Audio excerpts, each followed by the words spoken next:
नमस्कार दर्शकों, मैं हूं शालिनी सिंह और आप सभी दर्शकों का बहुत बहुत स्वागत करती हूं। लेकर हाजिर हुई हूं हर दिन की तरह आप ही का अपना पसंदीदा कार्यक्रम भाग्य संहिता। दर्शकों, हमारी जीवन की विडंबना को बयां करते हुए किसी ने बहुत खूब लिखा है कि मंजिल मिल ही जाएगी भटकते ही सही, लेकिन भला उनका क्या होगा जो घर से निकले ही नहीं। जी हाँ दर्शकों, जब जीवन में समस्याएं आती हैं आप दर बदर भटकते हैं, लेकिन बहुत से लोग ऐसे भी होते हैं जो सिर्फ और सिर्फ उसे अपनी लेखनी का, अपने भाग्य का लिखा हुआ मानकर ही बैठ जाते हैं और किसी भी तरह का कोई प्रयत्न ही नहीं करते। क्या आप अपने भाग्य को बदल नहीं सकते?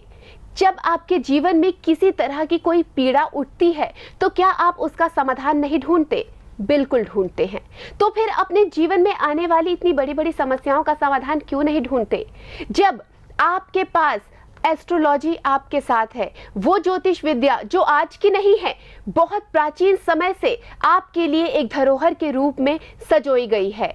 आप देर मत कीजिए, कोई भी समस्या आ रही है, बजरंगी धाम आ सकते हैं और यहाँ पर आकर आप भी अपनी हर समस्या का समाधान प्राप्त कर सकते हैं, जैसा कि अब तक हमारे सैकड़ों दर्शकों ने किया है। तो आइए इसी उम्मीद के साथ, इसी कामना के साथ कि आप सबके जीवन में सुख का वास हो, करेंगे अपने इस बेहद खास कार्यक्रम की शुरुआत। और बहुत सारे प्रश्नों के उत्तर देने के लिए, बहुत सारी जानकारी देने के लिए हमारे साथ स्टूडियो में मौजूद हैं जाने माने ज्योतिषाचार्य एवं भाग्य संहिता के जनक पंडित विनय बजरंगी जी। पंडित जी, बहुत बहुत स्वागत है आपका। नमस्कार। पंडित जी, कुछ लोग ऐसे भी देखती हूँ मैं जो हमेशा परेशान रहते हैं, इधर उधर हर जगह ढूंढते रहते हैं मुझे कहीं से समाधान मिल जाए। लेकिन कुछ लोग ठीक इसके विपरीत होते हैं पंडित जी, जो सिर्फ ये समझ लेते हैं अरे हमारा तो नसीब ही खराब है। चाहूंगी कि आप आज इस पर प्रकाश डालें और हमारे दर्शकों का उचित मार्गदर्शन करें पंडित जी कि आखिर जीवन में हमें करना क्या चाहिए। देखिए, बात ये होती है कि यदि आपके जीवन में परेशानी आ रही है तब तो बात है कि आपको कुछ सॉल्यूशन ढूंढना चाहिए। लेकिन बहुत से लोग जो होते हैं उनके जीवन में परेशानियां नहीं होती हैं, वो अपने जीवन के अंदर परेशानियों को खुद आमंत्रित करते हैं। और आमंत्रित किस प्रकार से करते हैं? अपने बिहेवियर से, अपनी आदतों की वजह से।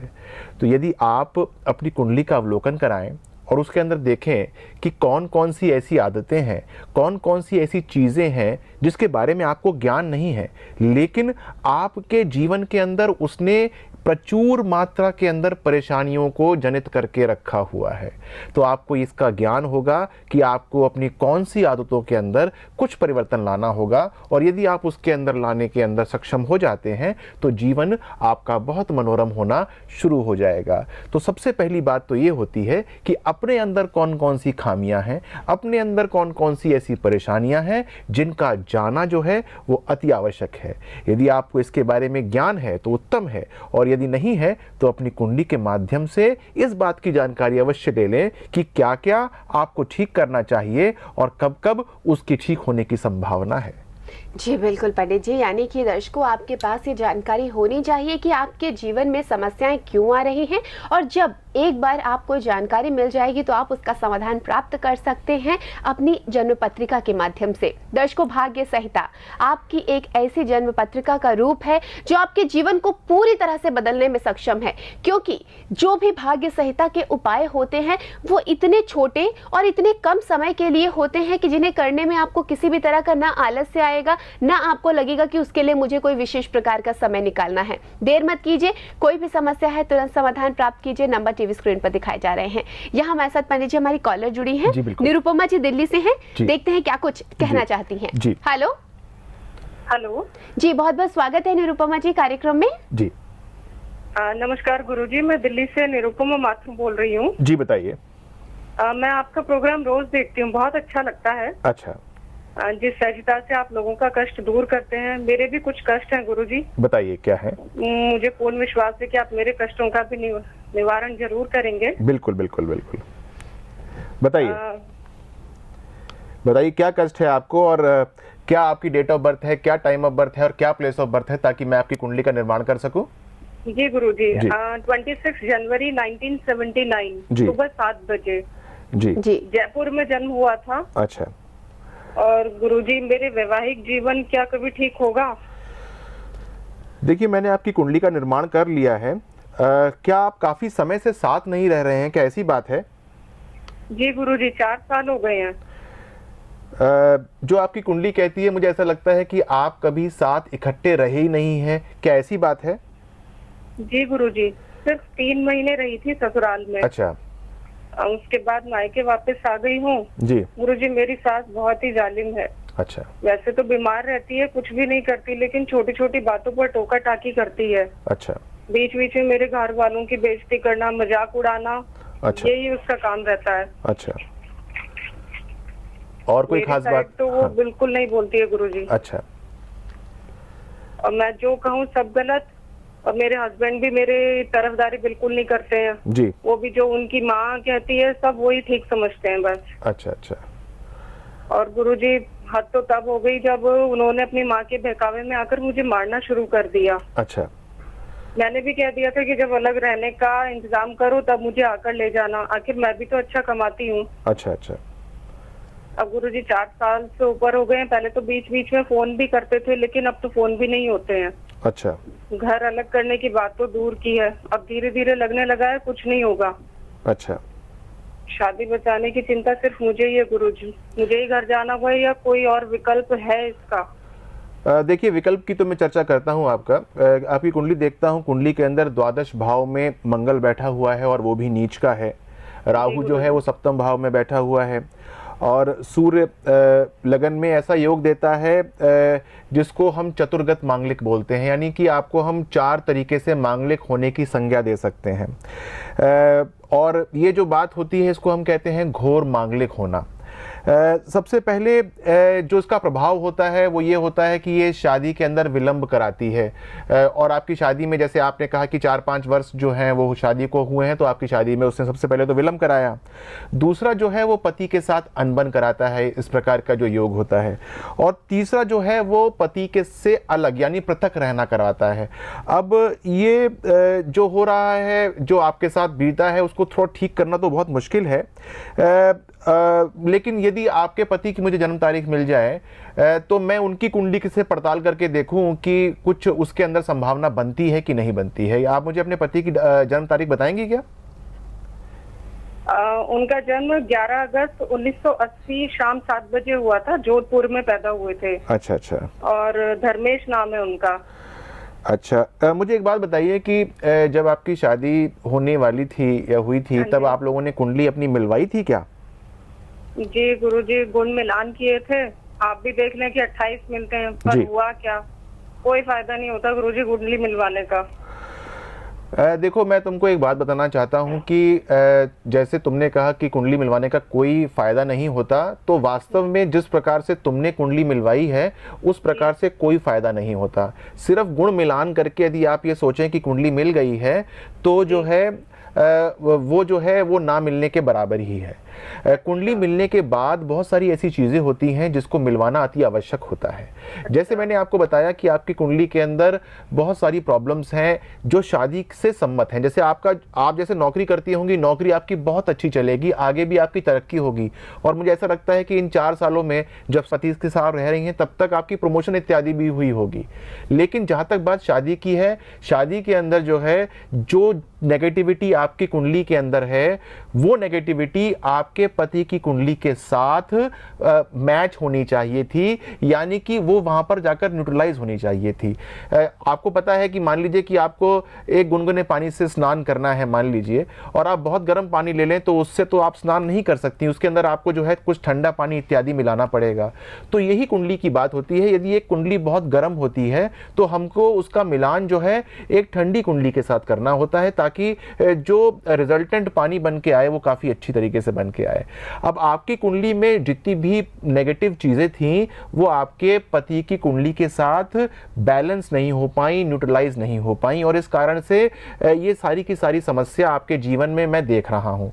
अब आपके पति के साथ जब आपकी कुंडली का मिलान किया होगा तो हो सकता है कि आपने स्वयं ही कर लिया हो, कंप्यूटर के ऊपर बैठ के दोनों की जन्म तारीख इत्यादि डालकर करना बहुत सिंपल होता है, लेकिन इसका जो परिणाम होता है वो थोड़ा सा दुष्कर होता है। जैसे कि आपके साथ इस समय समस्या आ रही है, काफ़ी अच्छा कमाने के बाद, काफ़ी अच्छा जो है वो प्रोफेशनल लाइफ होने के बाद भी आपका जो मैरिटल फ्रंट है वो इतना अच्छा नहीं है, यानी कि आपके लिए जीवन के अंदर बहुत सारी समस्याएं उत्पन्न हो गई हैं, यद्यपि आपके पास बहुत अच्छा कमाने का साधन भी उपलब्ध है। तो भाई इस कुंडली मिलान को कुंडली मिलान नहीं कहते हैं। और आप सबको मैं ये बताना चाहता हूं कि यदि आप लोग कुंडली मिलान को सिर्फ गुण मिलान समझते हो तो कृपया करके आपसे हाथ जोड़ के विनती है, ऐसा मत करें।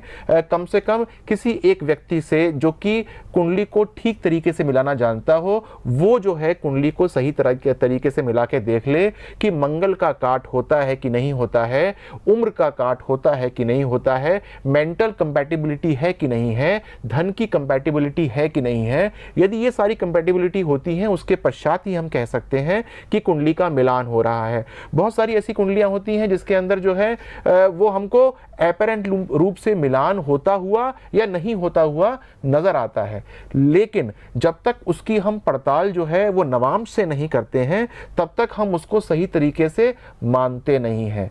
तो जब भी कुंडली मिलानी हो तो किसी योग व्यक्ति को ही अपनी कुंडली दिखवाएं और इसको मिलान अवश्य कराएं। अब जहां तक मुझे आपके पति की कुंडली के बारे में देखता हूं मैं, तो मुझे एक बात का जानकारी तुमसे चाहिए कि तुम्हारे पति की ये क्या दूसरी शादी थी? ये इतना मुझे जानकारी दे दो। जी, पहले भी नहीं चल पाई थी उनकी शादी, पहले भी हो चुकी है। शादी के 6-7 महीने में ही अलग हो गए थे और फिर तलाक हो गया था उनका। और मुझे लगता है कि जिस प्रकार से तुम्हारी उनसे शादी हुई है तो तुम्हारे साथ भी यही स्थिति बनती रहेगी, कुछ ना कुछ परेशानियां तुम्हारे साथ भी इसी प्रकार से रहेंगी।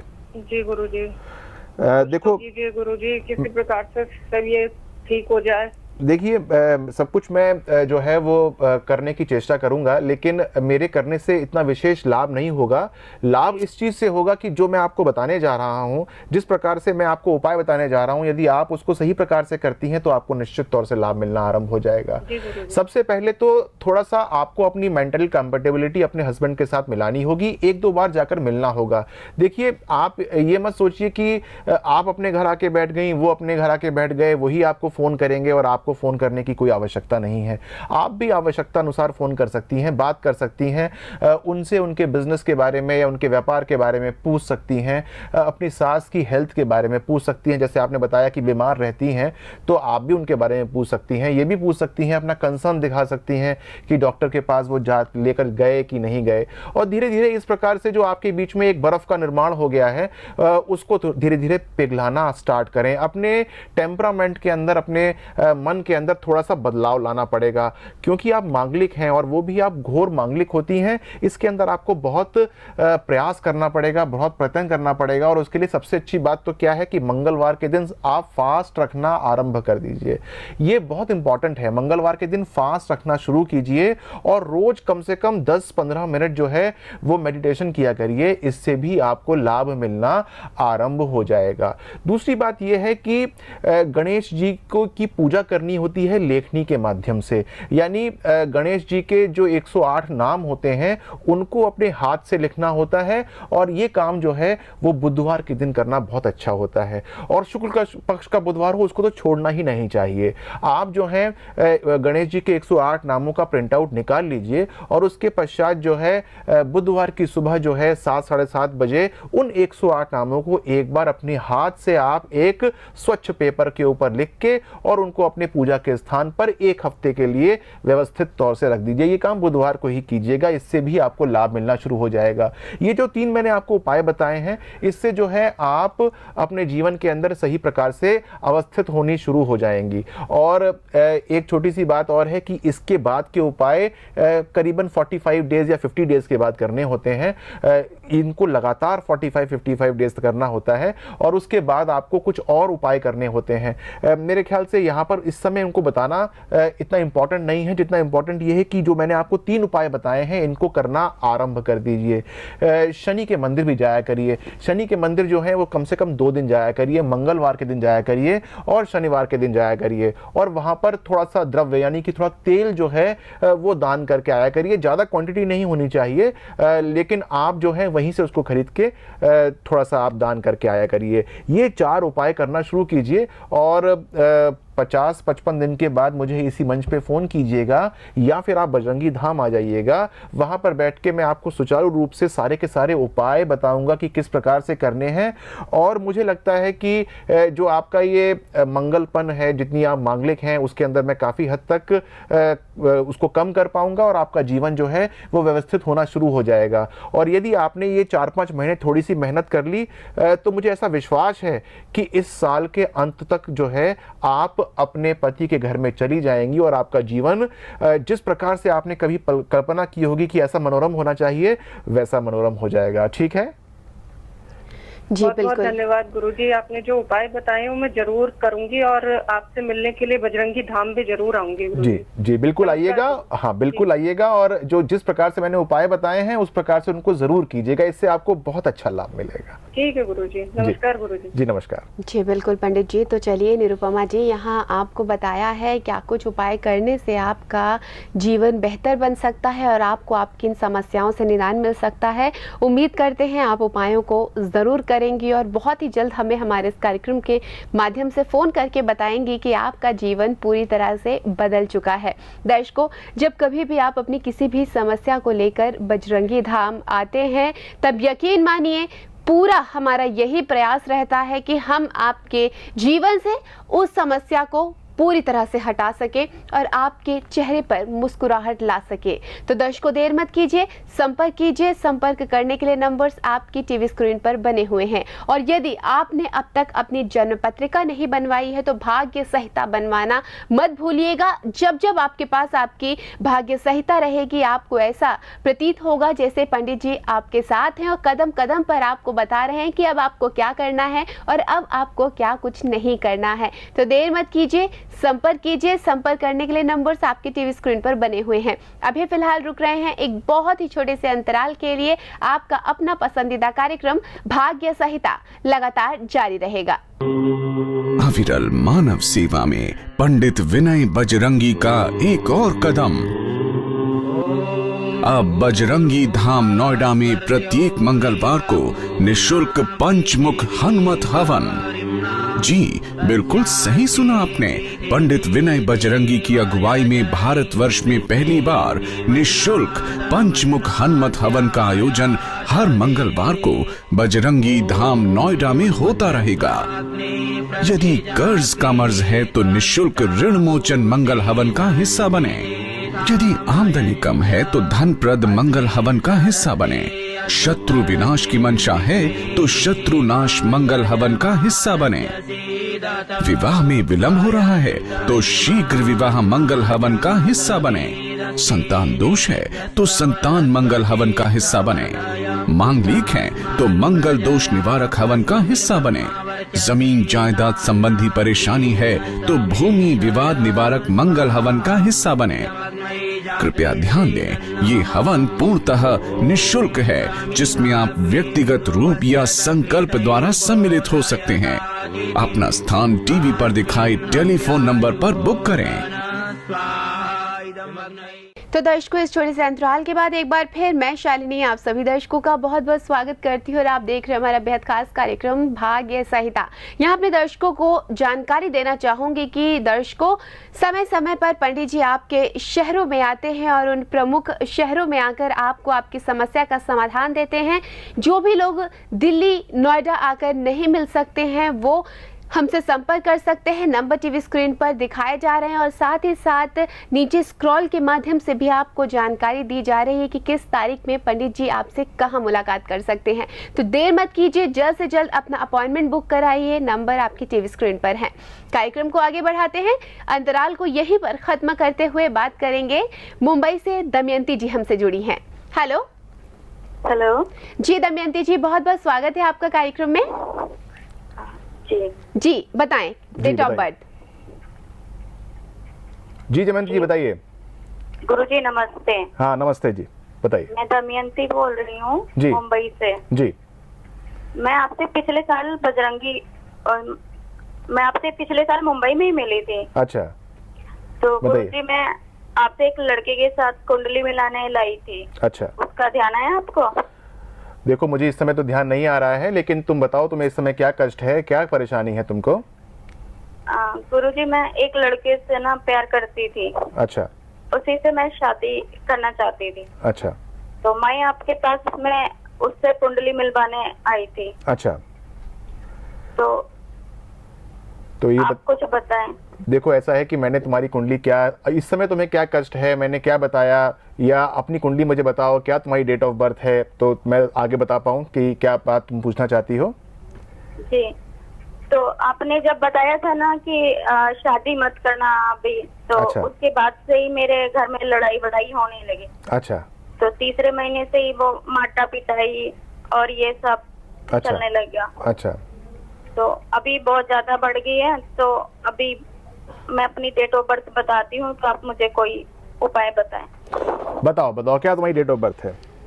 मेरी डेट ऑफ बर्थ 25 नवंबर जी। 1985 जी शाम 6 बजे, जी। मुंबई आनंद नगर में है मेरा जन्म। अच्छा अच्छा अच्छा।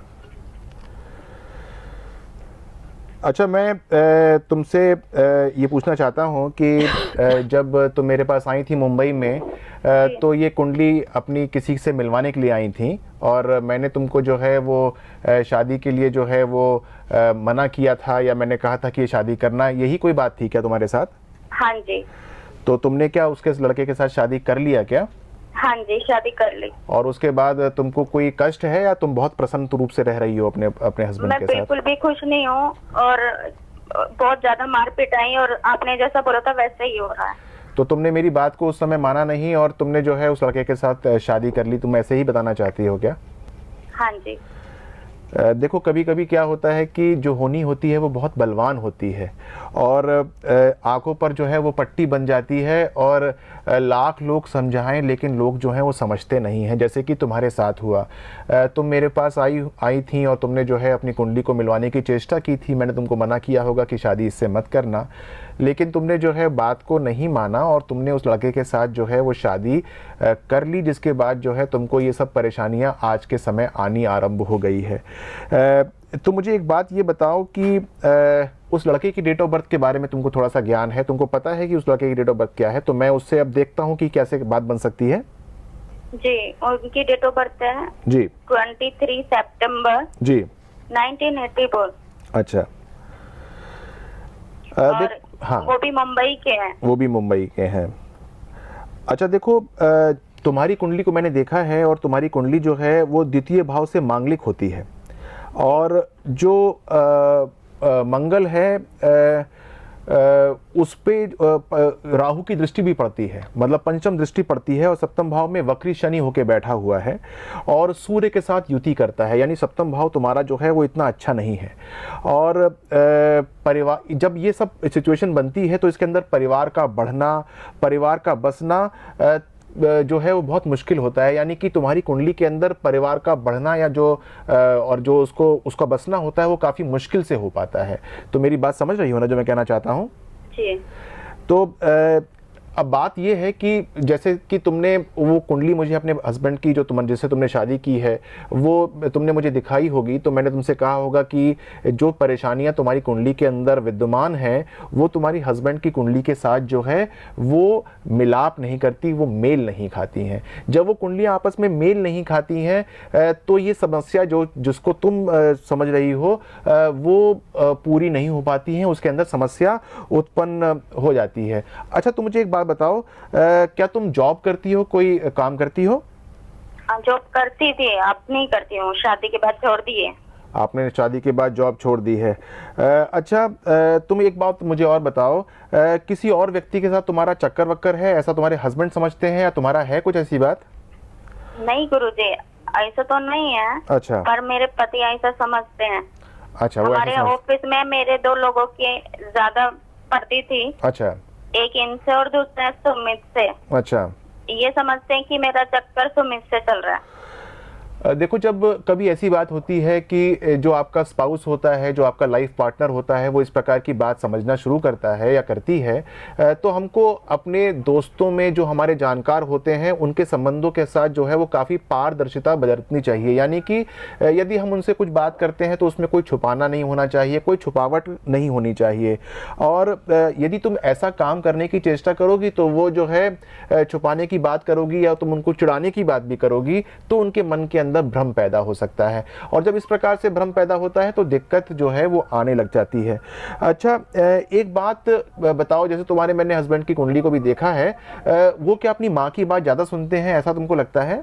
हाँ जी, वो अपनी माँ की इतनी बात सुनते हैं कि सारी बात एक तरफ हो जाए। हाँ जी। और उनकी मम्मी की बातें एक तरफ।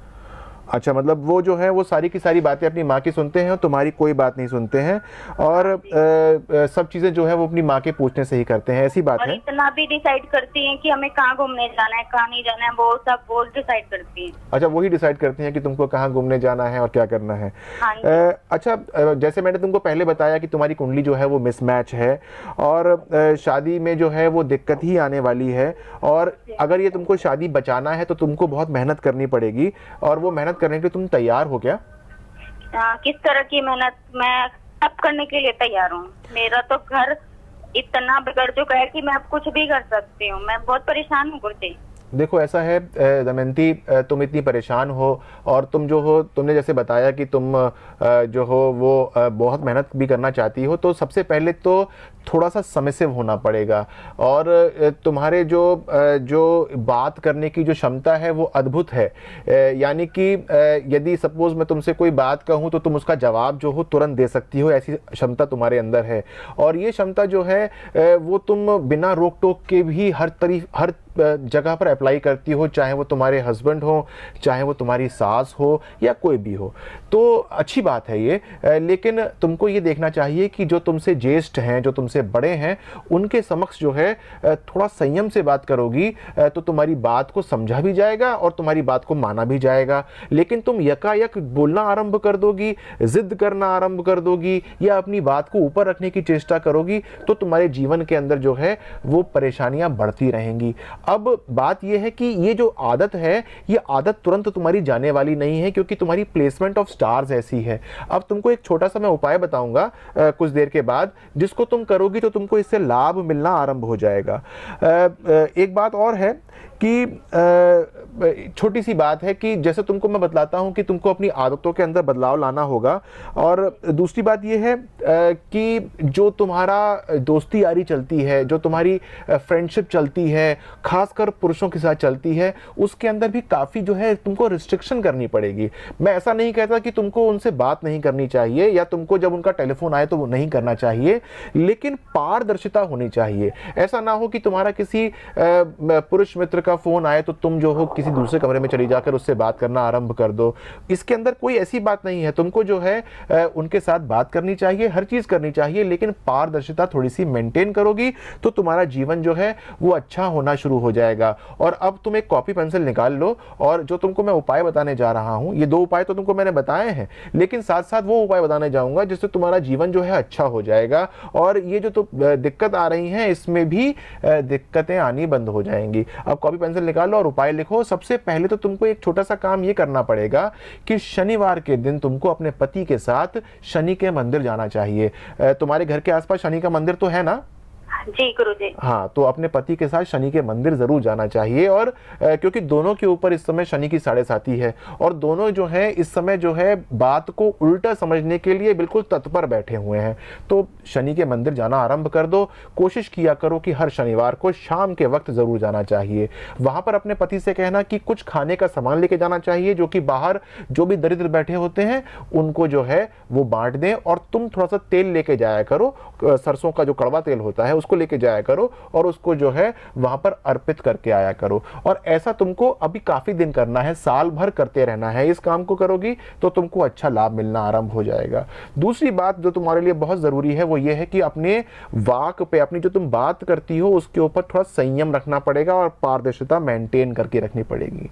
गले के अंदर एक मंगल माला अवश्य पहन लेना। गले के अंदर एक मंगल माला पहन लोगी, इससे तुमको फायदा होगा। और अपने पति से कहना कि गले के अंदर एक मुखी पंचमुखी रुद्राक्ष को धारण कर लें, इससे उनको फायदा मिलना शुरू हो जाएगा। अपने पति से कहना कि उन्होंने अगर कोई भी अंगूठी पहनी हुई है, उन्होंने हाथ में कोई अंगूठी पहनी है क्या? नहीं, अभी एक पहनी हुई है जो कोई भी अगर अंगूठी पहनी हो, क्योंकि उनकी कुंडली के हिसाब से उनको कोई भी अंगूठी नहीं पहननी चाहिए, कोई भी अंगूठी उनके हाथ में होनी नहीं चाहिए। वो उनसे कहना कि तुम उसको उनको उतार दो, इससे लाभ नहीं होगा, और उसको तुम घर में भी मत रखना। जैसे तुम मुंबई में रहती हो तो जाकर जो मीठी नदी है वहां पर जाकर बहा देना, या फिर समुद्र में जाकर उसको आप विसर्जित कर देना, इससे तुमको लाभ मिलना आरंभ हो जाएगा। तो एक तो काम ये करना, और तुम एक काम करना, तुम जो है एक जरकन पहन लेना या ओपल पहन लेना, या फिर अगर अफोर्ड कर सको तो एक हीरा पहन लेना, 1.25 कैरेट का एक हीरा पहन लेना। और पहनने की जो तुम्हारी जो हाथ होगा वो राइट हैंड होगा, राइट हैंड की फिंगर में जो है सबसे छोटी में पहन लेना, इससे तुमको लाभ होगा। और मुझे लगता है कि तुम्हारी शीघ्र, जैसे तुम नौकरी पहले करती थी शादी से पहले, तुम्हारी नौकरी फिर लग जाएगी, तो फिर जो हो फिर से स्वावलंबी हो जाओगी, फिर से धन इत्यादि कमाना आरंभ कर दोगी। लेकिन घर के अंदर संयम बरतना बहुत आवश्यक है, और घर के अंदर शांति बनाना बहुत जरूरी है। घर के अंदर एक हारण्यमणि स्थापित कर दो, ऐसे करने से तुमको लाभ मिलेगा, घर के अंदर काफी अच्छी तरक्की मिलेगी, और जीवन जो है वो अच्छा होना आरंभ हो जाएगा। अब जैसे कि मैं मुंबई आता हूं, तो मुझसे मुंबई में कभी भी आकर मिल सकती हो जब मैं वहां पहुंचता हूं, और उसमें यदि तुम जैसे तुमको कोई विचार विमर्श करना हो, कोई बात तुम्हारी छूट गई हो, तो तुम मुझसे वहां पूछ सकती हो। और यदि तुम दिल्ली आती हो तो तुम्हारा बजरंगी धाम में स्वागत है, वहां पर आगे तुम पूछ सकती हो। लेकिन जो तुमको मैंने उपाय बताए हैं, ये 5-6 महीने लगातार करो। और तुमको मैंने 2 बातें बताई हैं, तो तुम्हारी नौकरी लग जाएगी, ये तुम जो हो जैसी लगेगी, तुम्हारे जीवन में बदलाव आना शुरू हो जाएगा, और तुमको इसका लाभ मिलना शुरू हो जाएगा। और दूसरी बात यह है कि तुम्हारे घर के अंदर अगले वर्ष जो है एक मेहमान आने की सूचना भी मुझे मिलती है, और उसका भी तुम स्वागत के लिए तैयारी कर लो। लेकिन घर के अंदर शांति बना के रखो, वरना जो है विभाजन की भी मुझे बात नजर आती है। जो तुमको मैंने उपाय बताए हैं, तुम अगर उसको करना आरंभ करोगी तो विभाजन जो है वो नहीं होगा। बात समझी? चलिए दमयंती जी, यहाँ बहुत विस्तार के साथ पंडित जी ने आपको आपकी समस्या का क्या कुछ समाधान हो सकता है दे दिया है, और उम्मीद करती हूँ कि ये सारी की सारी बातें आपकी समझ में आ गई होंगी। लेकिन दर्शकों, ये देखा जाता है पंडित जी, जैसा कि इन्होंने बताया कि जब इन्होंने मुंबई में आपसे 1 साल पहले संपर्क किया था, आपने बताया था इन्हें कि आप जिनसे विवाह करना चाह रही हैं मत कीजिए, बावजूद इसके इन्होंने विवाह किया। पंडित जी, इस तरह के केसेस आपके पास बहुत आते होंगे। यहाँ आप से जानना चाहती हूँ कि जब आप लोगों को इस तरह की सलाह देते हैं, मशवरा देते हैं, लोगों को तब समझ नहीं आता, जब लोग ऐसे आपसे बाद में समाधान मांगते, तब उस समय आपको क्या लगता है पंडित जी? सबसे पहले तो क्या होता है कि मेरे पास जब लोग आते हैं, और वास्तव में जो वो बच्चे होते हैं जो विवाह करने के इच्छुक होते हैं, वो एक माइंडसेट के साथ आते हैं। वो कहते हैं कि किसी प्रकार से पंडित जी ये कह दे कि हाँ ये शादी हो सकती है, तो उनके तो मज़े आ गए। और अगर इनकेस वो कहते हैं, वो ये समझते हैं कि पंडित जी ने मना कर दिया, तो फिर वो सारी की सारी मुझसे तर्क करते हैं, कुतर्क करते हैं कि ये शादी क्यों नहीं हो सकती, और ये शादी होनी चाहिए, और इसको किसी प्रकार से उपाय के माध्यम से करा दीजिए। देखिए, उपायों के माध्यम से शादी होना संभव है, लेकिन बात यह है कि जो आपके ग्रह हैं वो तो वैसे ही हैं, क्योंकि उनके अंदर बदलाव नहीं हो सकता। यदि बात मानिए कि बहुत अच्छी खासी परेशानी आने लिखी है, तो उपायों के माध्यम से थोड़ी सी कम हो जाएगी, लेकिन परेशानी आएगी ज़रूर। अब जैसे दमयंती जी थी, इनको मैंने साफ तौर से मना किया होगा कि तुम जो हो इस व्यक्ति के साथ शादी मत करना, बहुत समस्या वाली कुंडली है, दोनों की शादी होनी नहीं चाहिए थी। लेकिन शादी जब इनकी हो गई है, तो जो है अब इसके अंदर और कोई चारा नहीं बचा, इसके अंदर उपाय करने से ही लाभ होगा। और कभी कभी ऐसा होता है कि हम लाख उपाय कर लें, लाख जतन कर लें, लेकिन वो उपाय जो हैं वो सबके सब जो है वो फेल हो जाते हैं, और व्यक्ति जो है फिर परेशान हो जाता है। अब बात यह है कि जब हम अपने भविष्य को देखने की चेष्टा करते हैं, तो जो हमारे देखने का आयाम होता है, जो हमारी दूरी होती है, वो बहुत लघु होती है, बहुत छोटी होती है। हम पास पास ही देख पाते हैं, महीने 2 महीने 5 महीने, और यहीं तक हम इसकी अनुभूति ले पाते हैं।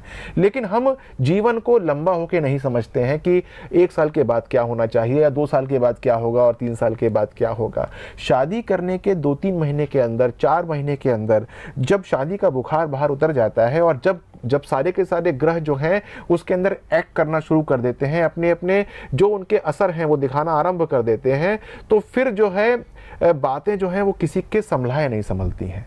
तो ऐसी स्थिति को कभी मत लेकर आइए।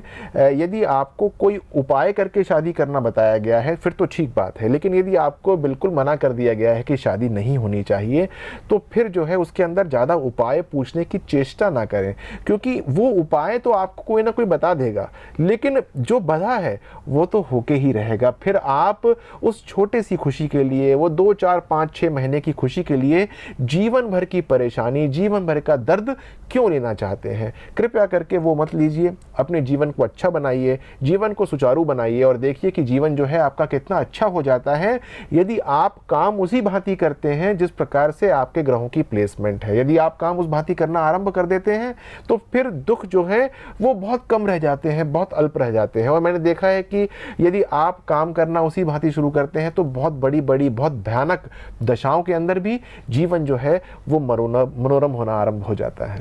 जी बिल्कुल पंडित जी, यानी कि हम ये दर्शकों को समझा सकते हैं पंडित जी कि जब कोई भी सलाह या मशवरा दिया जाता है तब हमें उसे सुनना चाहिए और उस पर अमल करना चाहिए। बिल्कुल।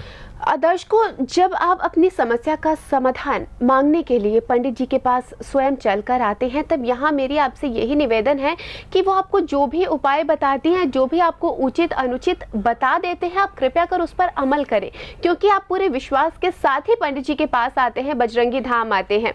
लेकिन यदि आपको विश्वास नहीं है या आप उन उपायों को नहीं कर सकते या फिर आप उन अनुचित जो आपके जीवन में घटित होने वाला है उस पर यकीन नहीं कर सकते हैं, तो फिर यही कहूंगी कि फिर आपको आने की भी आवश्यकता नहीं है।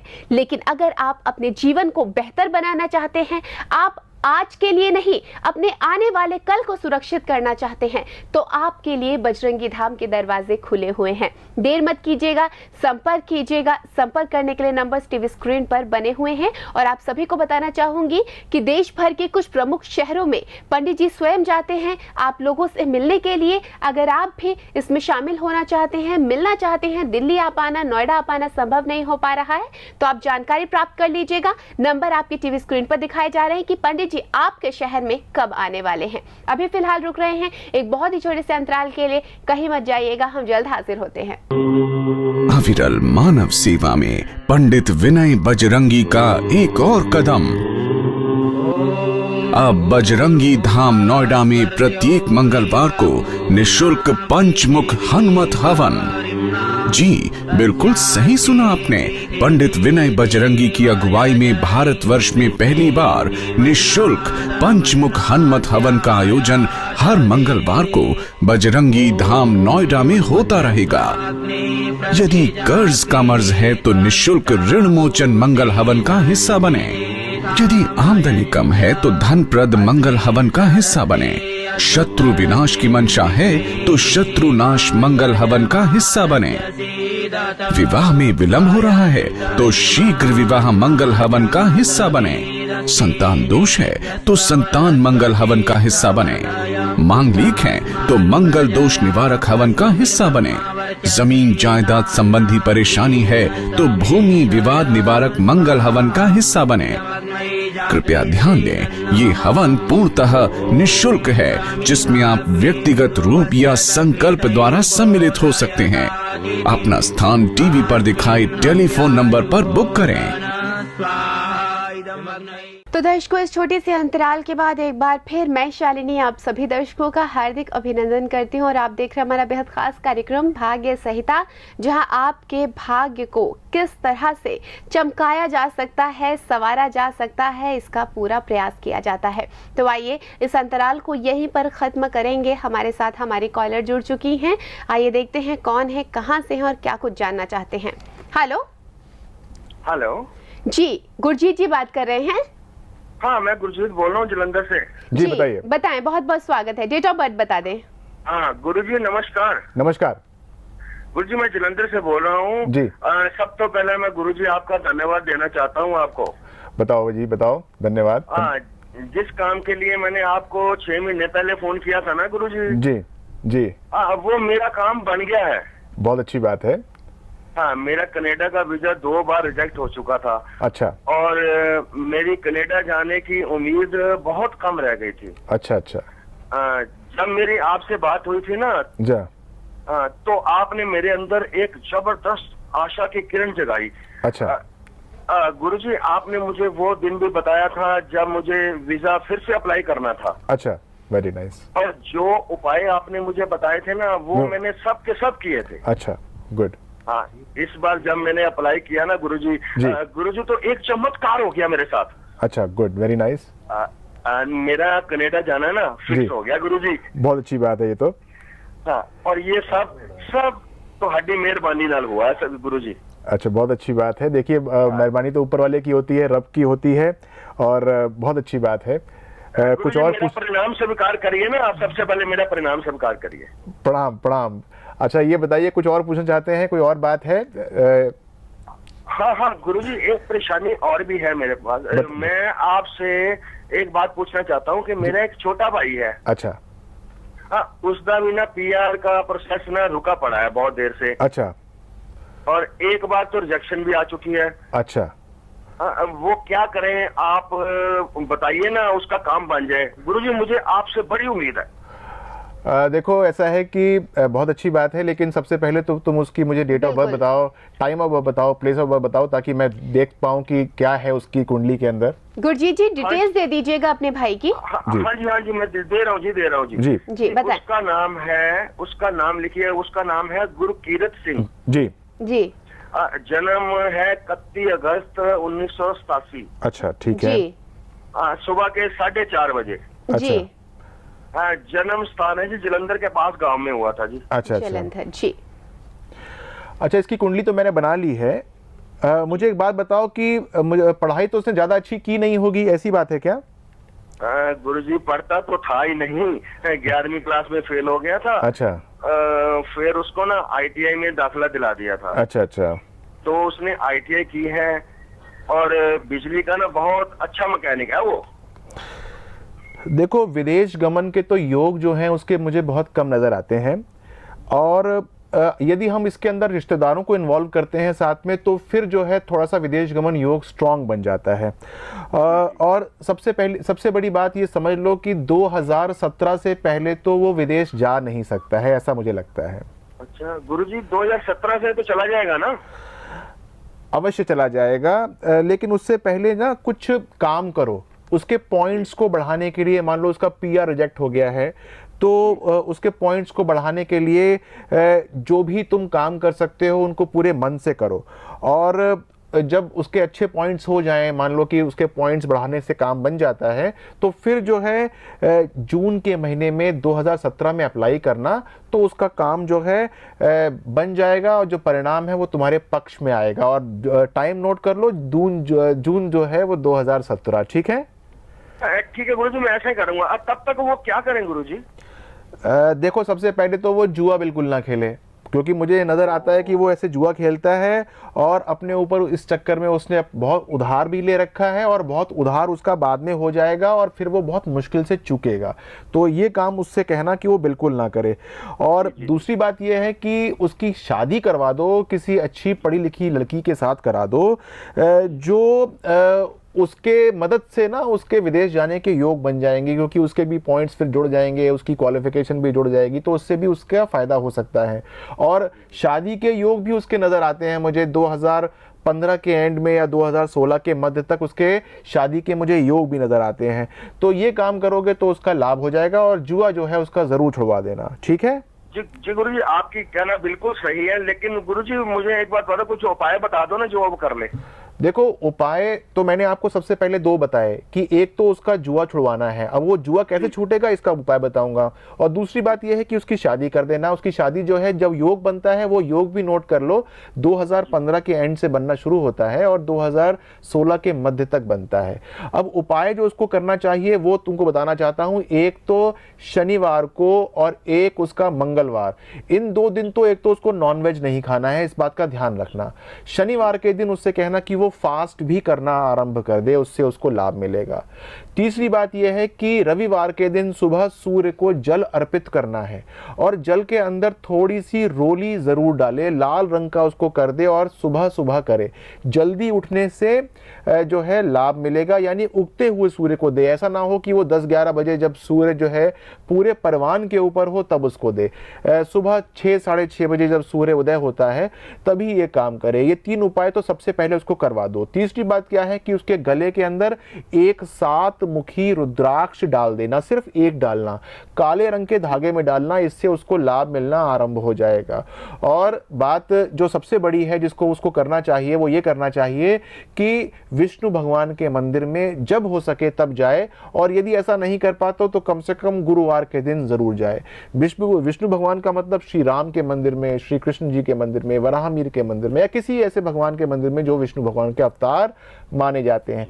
ऐसा काम करना शुरू करवाओ तो उसको अच्छा होगा। और हाँ, यदि गुरुद्वारे जा सकता हो तो सुबह जो है वहां पर थोड़ी सी कार सेवा करके आए, जल्दी जाया करे, सुबह 4-5 बजे वहां पर जाकर थोड़ी सी मेहनत करके आया करे। इससे भी उसका काम जो है वो अच्छा होना शुरू हो जाएगा और उसकी जो जुआ खेलने की आदत है वो भी छूट जाएगी। ठीक बात है जी गुरुजी, जी गुरुजी, ये काम जरूर। धन्यवाद गुरुजी, प्रणाम जी, प्रणाम प्रणाम जी बिल्कुल। तो चलिए गुरजीत जी, आपने जिस विश्वास के साथ यहाँ पर पंडित जी को फ़ोन किया, जैसे आपको आपकी समस्या का समाधान दिया है गुरजीत जी ने, ठीक उसी प्रकार से आपके भाई की समस्या का समाधान भी पंडित जी ने आपको दे दिया है। लेकिन हाँ, जिस तरह से आपने पूरे विश्वास के साथ उपाय करे थे, भाई को भी करवाइएगा। और जिन जिन बातों को निषेध रखने के लिए यहाँ पंडित जी ने सलाह दी है उनको भी ध्यान में ज़रूर रखिएगा, और उम्मीद करते हैं कि लाभ ज़रूर मिलेगा। दर्शकों, कोई भी समस्या आ रही है, किसी भी तरह की दिक्कत आ रही है, बिल्कुल परेशान मत होइए, संपर्क कीजिए और उसके बाद देखिए कैसे आपको छोटे छोटे, बहुत ही छोटे छोटे उपायों के माध्यम से उनका समाधान दिया जाता है। लेकिन हाँ, संपर्क करना होगा, आगे आना होगा। नंबर आपकी टीवी स्क्रीन पर दिखाए जा रहे हैं। आइए कुछ चर्चा की जाए, अपने इस कार्यक्रम को आगे बढ़ाएंगे। कुछ जानकारी यहाँ पंडित जी से लेना चाहूँगी। पंडित जी, जिस तरह से लोगों के जीवन में समस्याएं आती हैं, मेरे को यहाँ एक बात नहीं समझ आती है पंडित जी, एक व्यक्ति को भला ये कैसे पता चले कि ये समस्या क्या मेरे ग्रहों के कारण आ रही है, वास्तु दोष के कारण आ रही है, या मेरी कुंडली में कहीं कोई दूसरा दोष तो नहीं लगा है? इस सब की जानकारी पंडित जी हमें कैसे, एक साधारण व्यक्ति को कैसे मिल पाएगी? देखिए, मैंने जैसे आपको पहले बताया कि आपके द्वारा जनित ही बहुत सारी परेशानियां होती हैं जो आपको आपकी दशाएं, आपकी अंतर्दशाएं करवाती हैं। आपकी कुंडली के अंदर कुछ तो योग होते हैं, यानी कि कुछ ग्रह होते हैं जो कि नेगेटिवली प्लेस्ड होते हैं, जो आपको ये बाध्य करते हैं कि आपका जीवन जो है वो इस प्रकार से हो जाए। यदि आप कहते हैं कि एक व्यक्ति शुरू से ही ऐसा है, तो वो जो है आपकी कुंडली के जो नेगेटिव योग हैं वो आपको उसके लिए बाध्य करते हैं। लेकिन बीच बीच में क्या होता है कि जो आपके नेगेटिव ग्रह हैं, जो अपनी दशाओं में, अंतरदशाओं में आपको फल देना आरंभ करते हैं, उसकी वजह से भी आपको दिक्कत आनी आरंभ हो जाती है। मान लीजिए कि एक व्यक्ति ने एक नेगेटिव दशा आई उसकी, राहु की, उसके अंदर उसने कर्ज ले लिया, और वो व्यक्ति जो है, उसकी कुंडली ये कहती है कि उसके पास यदि वो कर्ज लेता है तो वो उस कर्ज की कभी भरपाई नहीं कर पाएगा। दशा भी नेगेटिव आ गई और उस समय जो है वो राहु काफ़ी बलवान हो गया और उसने कहा कि इस व्यक्ति को मैं जो हूँ मज़ा चखाता हूँ और इसको जो है वो कर्ज के अंदर मैं डुबो देता हूँ। तो उस व्यक्ति ने जो है वो आनंद फानंद में कर्ज ले लिया। हो सकता है कि राहु जो हो वो और प्रगाढ़ हो, यानी कि जो बैंक्स होती हैं वहाँ से आपको कर्ज ना मिल रहा हो। राहु ने ये भी कर दिया कि आपको वहाँ से भी कर्ज नहीं दिलवाया और आपको किसी प्राइवेट लाला से या किसी ऐसे व्यक्ति से दिलाया जिसने ब्याज की दर जो है वो बहुत ज़्यादा रखी। आपने कुछ सुनहरे सपने को देखते हुए जो राहु ने आपको दिखाए, आपने जो है वो कर्ज को ले लिया और उसके बाद कर्ज जो है वो आपके ऊपर बढ़ना आरंभ हो गया।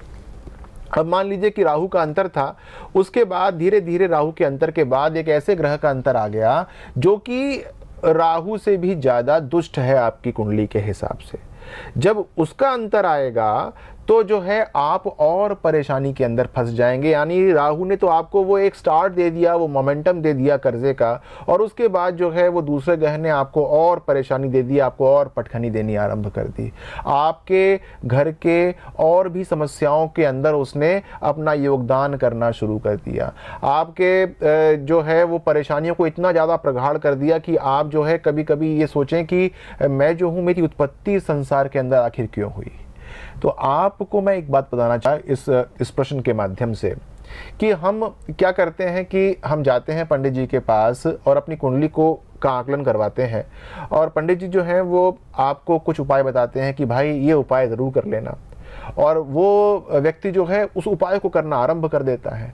उससे क्या लाभ होता है कि पंडित जी ने जो दशाएं देखी उस समय कि ये दशा चल रही थी, उसके हिसाब से उन्होंने उपाय बताए और उस व्यक्ति ने वो उपाय भी करने आरंभ कर दिए। लेकिन दशाएं कभी भी जो हैं वो कांस्टेंट नहीं रहती हैं, दशाएं तो बदलती रहती हैं, परिवर्तन होता रहता है उसके अंदर। अब मान लीजिए कि आपको सूर्य के उपाय बताए गए थे और दशाएं जो हैं वो 2-3 बदल गई, आप जो हैं सूर्य के उपाय ही करे जा रहे हैं। दशाएं जो हैं वो 2-3 बदल गई और आप उपाय कर रहे हैं सूर्य का।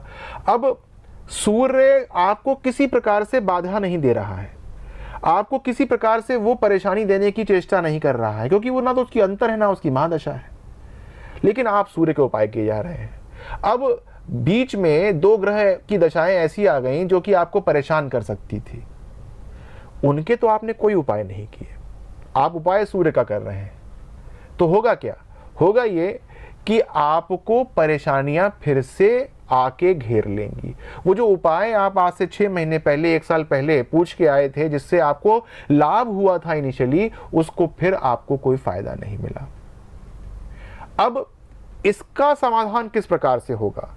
या तो आपको हर 6 महीने में, हर 8 महीने में मिलना चाहिए जाकर उनसे जिन्होंने आपकी कुंडली को बांचा था, या फिर आपके पास होनी चाहिए आपकी भाग्य संहिता।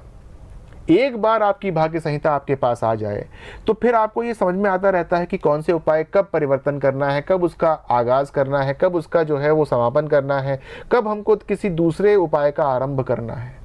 तो छोटी सी बात यह है कि जब इस प्रकार की बात चलती रहे जीवन के अंदर, तो आपके पास आपकी भाग्य संहिता होनी चाहिए।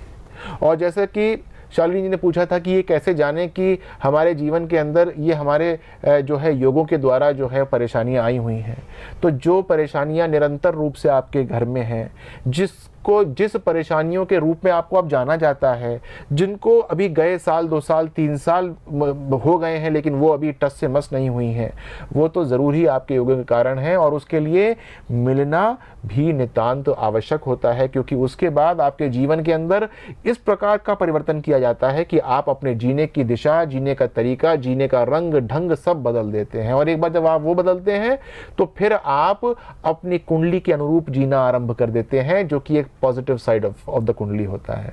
तो जीवन को एक अच्छी तरीके से व्यवस्थित कीजिए और देखिए कि जीवन जो है वो किस प्रकार से आनंदित होना आरंभ हो जाता है। जी बिल्कुल, यानी कि आप पंडित जी हम कह सकते हैं यहाँ कहीं ना कहीं व्यवस्था की भी कमी रहती है, और जिन चीज़ों को हमें बैलेंस बनाकर चलना चाहिए हम कहीं ना कहीं लापरवाही भी बरत देते हैं। बिल्कुल बिल्कुल। तो दर्शकों, यहाँ पर आज हमें यही जानकारी मिली है, यही इन सभी चर्चाओं का सार निकल कर आ रहा है कि हमें कभी भी जीवन में किसी चीज़ को नज़रअंदाज नहीं करना चाहिए। क्योंकि पंडित जी आजकल हम देखते हैं, हम पैसा कमाने में इस तरह से जूझ जाते हैं, उस वक्त हमें कुछ नहीं दिखाई देता है, और जब हमारे संबंध खराब होने लगते हैं, घर में मनमुटाव होने लगता है, तब हम उनका समाधान ढूंढना शुरू करते हैं। तो दर्शकों, लाइफ में, आपके जीवन में एक बैलेंस, एक संतुलन का होना बहुत ज़्यादा ज़रूरी है। जब आपको समय मिले, आप स्वयं गौर करके देखिएगा कि आज आपने क्या सही किया है, क्या गलत किया है, क्या उचित और क्या अनुचित किया है।